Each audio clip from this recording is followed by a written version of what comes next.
Merci beaucoup Karim. Bonjour à tout le monde, merci beaucoup pour l'accueil. Donc là dans la discussion avec mon groupe Graines, et notamment avec Sébastien, on se disait que c'était très intéressant de parler cette année justement de tout ce qu'on pouvait observer pendant nos arborisations et valoriser aussi en dehors des récoltes qu'on fait pour nos jardins et pour notre index séminum.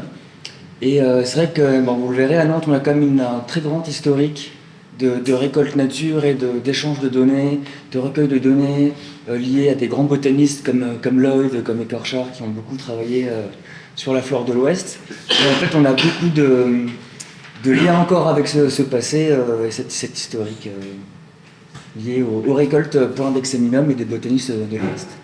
Donc là, juste pour vous montrer des index séminum de fin 19e qui ont été scannés par le Missouri Botanical Garden, donc sur les deux index de Nantes. Donc il y a celui-là, le premier, enfin le plus ancien dont on a encore la trace, qui date de 1898. Donc on n'est pas 1833 comme à Genève, mais c'est quand même assez intéressant d'avoir des index aussi anciens et aussi historiques. Donc celui-là date de 1898 et celui-là de 1901. Donc là, on a des traces dans nos historiques d'un index séminum dès 1872 à Nantes. Donc c'est vraiment un peu la grande époque de la botanique et des jardins botaniques. Et ce qui est intéressant, c'est de voir la terminologie qui évolue dans les récoltes et dans la diffusion des graines. Donc, il y a seulement depuis 1960 des plantes sauvages qui sont affichées comme telles à index séminum. On reviendra dessus après parce qu'on a une autre conférence qui en parlera. Et on a un rapport interne de 1979 qui parle vraiment des espèces sauvages qui sont offertes.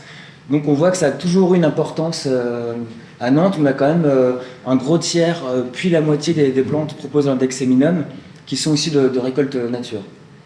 Et les thèmes écologiques sur lesquels on va revenir ensuite. Je vous ai mis quelques couvertures d'index séminum, ça montre un peu aussi l'évolution et des pratiques et des souhaits de ce qu'on souhaite afficher, là, des années 70 qu'on a ici.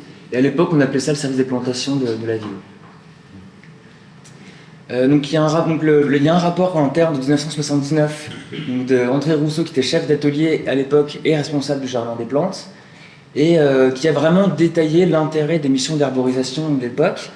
Donc je ne vais pas tout vous lire, mais là je vous montre en fait la double page qu'il a. Il parle vraiment des missions d'herborisation qui sont faites, de l'intérêt pour le jardin botanique de faire cette mission, et il cite, alors c'est pas comme cette page-là, mais j'étais assez intéressé du chiffre. Il a relevé qu'il y avait à peu près 20% des plantes qui semaient issues d'index séminum qui étaient fausses. Donc il met le doigt sur le fait qu'on a de l'hybridation dans les jardins, il y a des problèmes humains, donc je l'ai évoqué un peu hier aussi avec la traçabilité lors du nettoyage, qui font qu'il y a un moment, il y a des plantes qui sont soit mal identifiées dès le départ, soit des échanges d'étiquettes ou des noms qui se baladent, et qui fait qu'il y a quand même une part assez importante de plantes qui n'ont pas le nom approprié. Donc il parle bien sûr de la pertinence d'avoir des arborisations pour avoir des plantes sauvages à l'index séminum et de commander essentiellement des plantes d'origine sauvage, donc dès 1979, mais aussi il parle de l'intérêt autre que le jardin botanique de faire des arborisations, notamment pour faire de l'herbier, une photothèque, donc déjà à l'époque. On parle de la photothèque, il nous parle aussi des stations de plantes intéressantes et de faire un suivi des plantes rares ou menacées de la région. Et également des liens avec les botanistes locaux. Donc là aussi, on a une grande tradition à Nantes d'appui des botanistes de la région du département. Donc là, justement, Pierre Dupont, qui a fait en 2001 l'atlas des plantes de Loire-Atlantique et de Vendée, donc 2 départements de l'ouest de la France. Le premier atlas qui a donné là ensuite un atlas départemental pour chaque département du Grand Ouest. Le premier c'était 2001, Loire-Atlantique et Vendée. Et on note déjà à ce moment-là que sur tous les contributeurs qui ont contribué à donner des données pour son atlas, il y a quand même entre 1000 et 4000 points, donc là on n'a pas de chiffre précis, qui sont liés au Jardin botanique de Nantes. Donc en l'occurrence Philippe Ferrard et Claude Figuereau, donc qui sont des figures illustres de notre association également. Claude Figuro qui était président et Philippe Ferrat qui fait partie du conseil d'administration dans son temps également. Donc voici cette atlas floristique. Et donc là, on travaille régulièrement avec notre conservatoire botanique local. Donc on a une antenne à Brest et une antenne à Nantes, en ce qui nous concerne pour l'Armorique. Et on a échangé ces derniers temps pour savoir en fait quelle était la quantité de données qu'on avait pu fournir au conservatoire botanique, dont on n'a pas forcément la trace en interne. Et en fait, on s'est rendu compte qu'on a quand même, le jardin botanique de Nantes a diffusé 15 000 données, ce qui est quand même assez impressionnant. Donc j'ai relevé 273 missions différentes avec 347 données sur les plantes protégées, donc qui sont vraiment valorisables par le conservatoire botanique. Ça couvre 1387 taxons, ce qui est quasiment l'intégralité de la flore de l'Ouest, qui actuellement recouvre 1600 taxons à peu près. Donc tout ça sur une surface quand même très grande, sur 9 départements dans 2 régions, pour 202 communes, donc mis bout à bout, ça fait quand même un jeu de données très intéressant. Et ce que moi j'ai voulu mettre en avant, c'est les données vraiment qui ont eu de la pertinence pour la connaissance de la flore de l'Ouest, et notamment pour les plantes protégées, les plantes menacées. Donc par exemple, en 1994, Philippe Ferrat et Claude Figuro ont redécouvert le Marsilia quadrifolia, donc qui est une plante qui a une répartition circumboréale holarctique, donc qui est vraiment présente dans toute la partie de l'hémisphère nord, mais qui dans notre région était considérée comme disparue depuis au moins 15 ans. Donc lors de leur mission d'herborisation, ils ont redécouvert cette plante.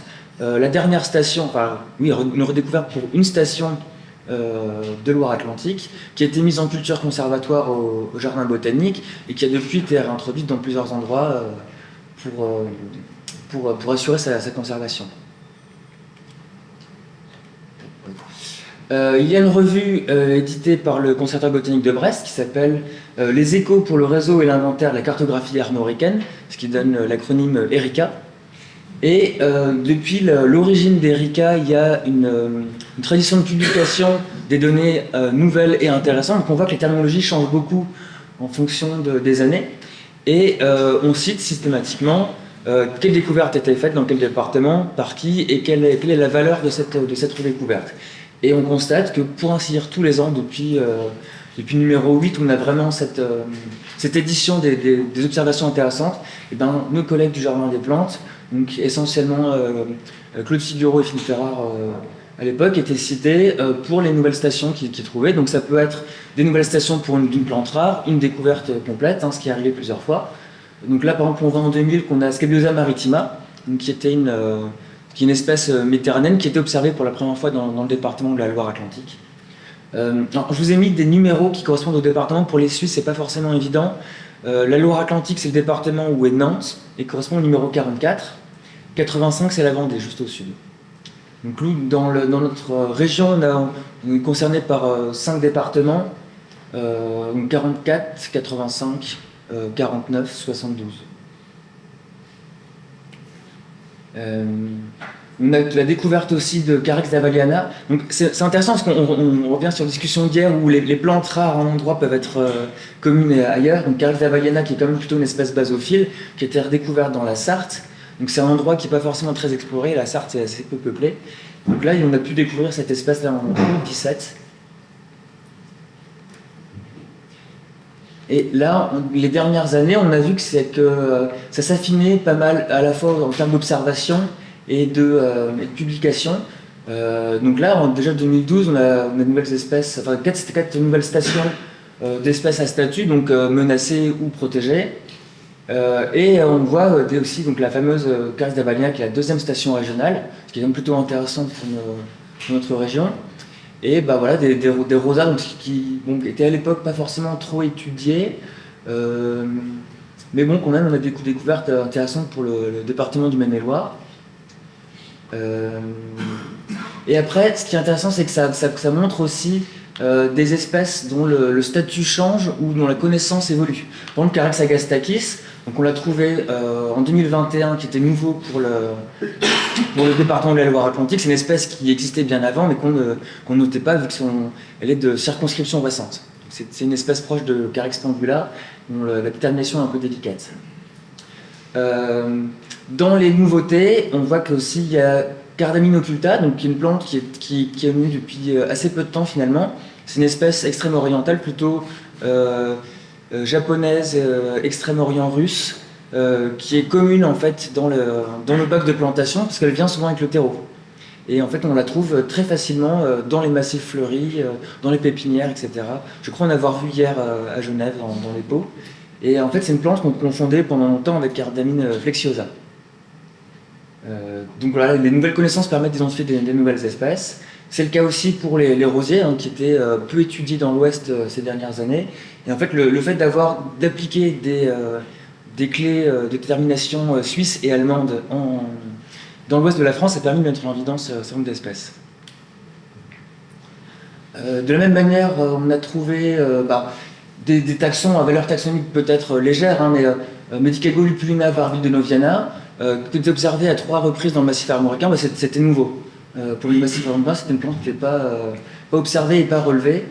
De même pour des taxons un peu critiques de rosiers ou par exemple le Stellaria ruderalis. Ça, c'est une plante qui a été mise en évidence par les Tchèques seulement en 2019. Donc à partir le temps que les connaissances arrivent, on l'a seulement mis en évidence ces dernières années en France. Hein, il y a des stations beaucoup dans la région, autour de Lyon, elle est assez commune. Et on l'a mis en évidence dans l'Ouest il y a 2 ans. 5 minutes. 5 minutes, très bien, ce serait parfait. Dans les découvertes intéressantes, on voit aussi Erodium maritimum, donc c'est une espèce qui est plutôt boréale et qu'on a trouvé la 2e station des Pays de la Loire assez récemment. Donc c'est une plante qui est très commune, qui est comme relativement rare, mais qu'on trouve plutôt sur le littoral breton et qui était assez peu présente dans le Pays de la Loire. Et de même Convolvulus sylvaticus ou Calistegia sylvatica, un petit liseron qui est aussi d'une taxonomie discutée, voilà, qui était auparavant considéré comme sous-espèce de Calistegia soldanella. Et dans les autres taxons sur lesquels il y a un peu de débat, donc là on a noté Rosa gremli, hein, qui est aussi nouveau pour le territoire, qu'on a mis en évidence en 49 dans le Maine-et-Loire et dans les Deux-Sèvres. Rosa adenophora, qu'on considère parfois comme une sous-espèce de Subcanina, et Délières aussi, qui sont des taxons d'identification un peu délicates, et dont on a pu, en appliquant d'autres clés, observer, par exemple, Hedera hibernica, qui était considéré comme une espèce rare dans l'Ouest. On a mis en évidence qu'il était beaucoup plus présent qu'on le pensait. On a observé aussi des plantes échappées de jardin, donc ça, ce qui arrive assez facilement. Centranthus macrosiphon, qui était nouveau pour les Pays de la Loire, qu'on a observé l'année dernière lors d'une herborisation en Vendée avec Cathy. Et Asperula oxyanthelis, qu'on a vu ce printemps, donc sur lequel on a encore des doutes sur l'identification. C'est des plantes un peu délicates. Peut-être que Laura, tu connais un peu cette plante, Asperula occidentalis?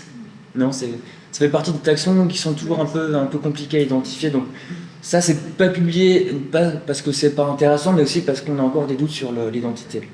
De la même manière, Hedera crebrescens, qui est une espèce qui était décrite en 2016 de Hongrie, qu'on a mis en évidence dans l'ouest de la France.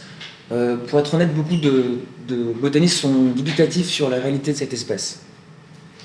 Et par contre, on a vu très récemment l'hybride de Hedera algeriensis, donc une espèce cultivée très commune dans les jardins, et de Hedera hibernica, qui est notre espèce plutôt littorale qu'on a un peu partout sur la façade ouest.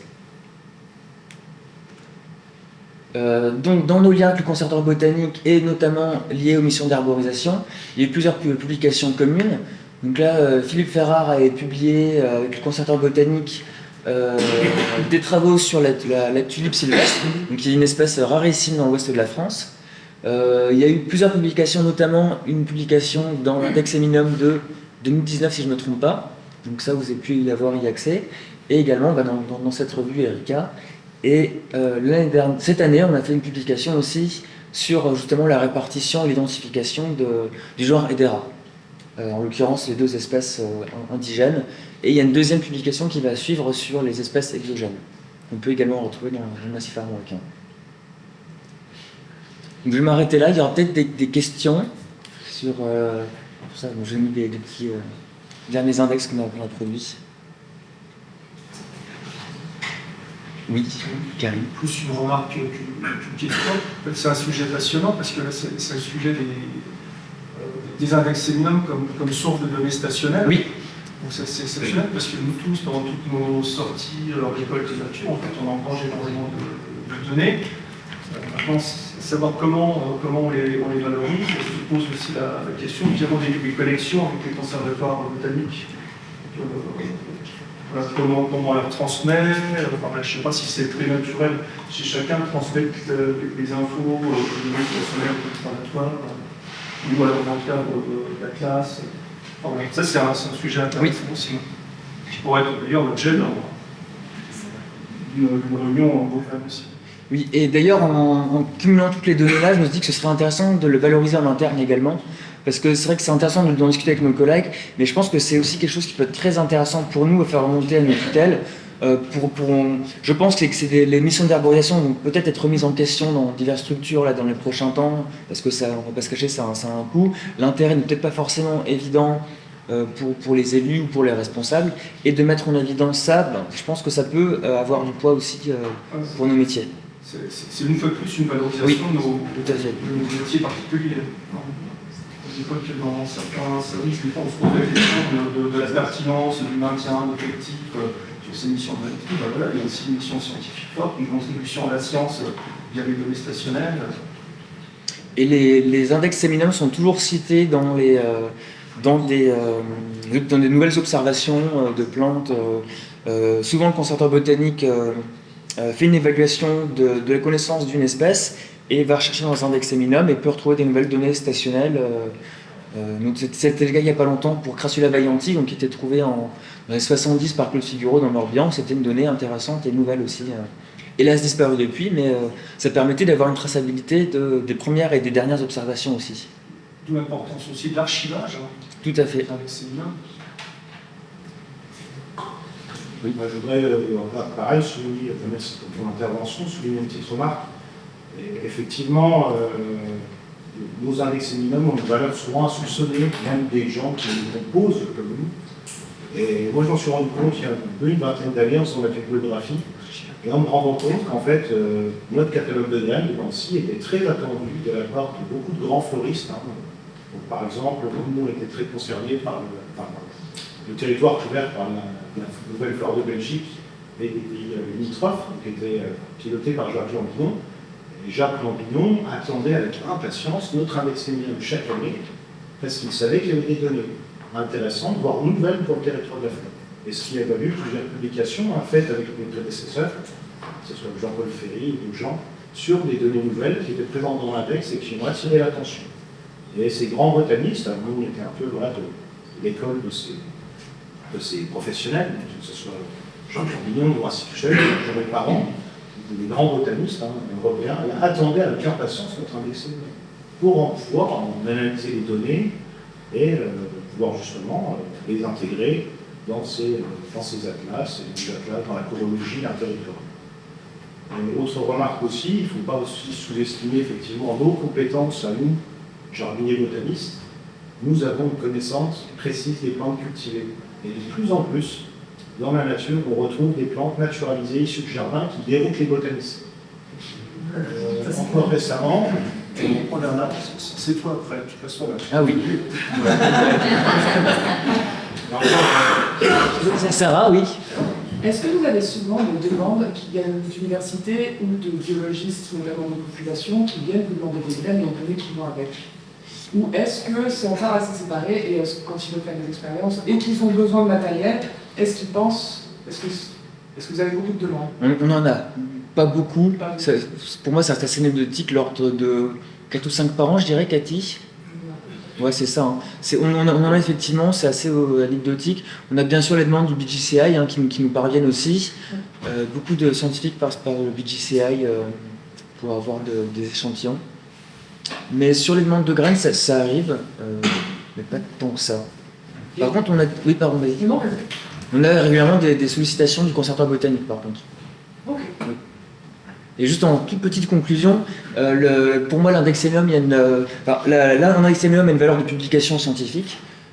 Donc, pour moi, il y a aussi un côté de valorisation de notre travail quand on publie notre index séminum. Donc là, j'ai fait exprès de mettre un rosier sur la couverture, parce que mes collègues sont bien moqués de moi cette année-là. On a récolté beaucoup de rosiers. En fait, pour moi, c'était important de noter toutes les espèces de rosiers qu'on avait pu avoir dans le territoire par département, parce que justement, ça permettait d'acter le fait que, voilà, en 2025, on sait qu'il y a toutes ces espèces-là présentes dans ces départements-là, et ça fait partie des espèces qui sont assez peu relevées en général. Parce qu'il y a un certain nombre de plantes qu'on met dans des paquets taxonomiques, et en fait, pour nous, c'est intéressant de valoriser nos découvertes en les mettant en index eminum. Même des fois, on peut avoir des lots qui ne sont pas forcément très conséquents. Donc c'est vrai que d'un point de vue de granier, c'est pas forcément très pertinent, mais d'un point de vue, on va dire, des gestions de gestion de collection, c'est pas mal de mettre en avant les découvertes des plantes intéressantes. C'est un côté presque politique, je dirais. Je crois que tu fais un peu ça aussi, Sébastien. Oui, bien sûr. Pour juste un tout petit aparté sur les demandes concernant les études, entre guillemets, phylogénétiques, etc., je me suis rendu compte d'une chose aussi, c'est que beaucoup de chercheurs d'universités étrangères, en fait, passaient via des jardins botaniques locaux, en fait.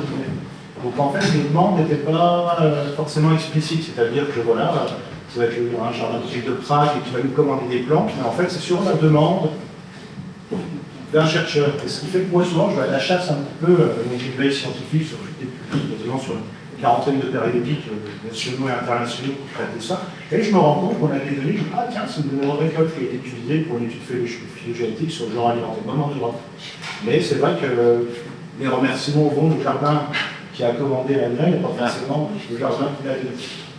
Donc ça arrive souvent. Des fois, on a des petites surprises comme ça, donc souvent, voilà, je vais à la chasse, je me dis, ah tiens, ça c'est une collègue qui me dit quelque chose, et donc je peux voir comme ça, une citation. Il ne faut pas hésiter, même si une déclaration sur l'honneur, une citation, etc., il faut hésiter à aller à la rapproche. Ah oui. Le temps de questions. Moi, j'ai encore une dernière question, sinon on va enchaîner. Sébastien. Oui, merci.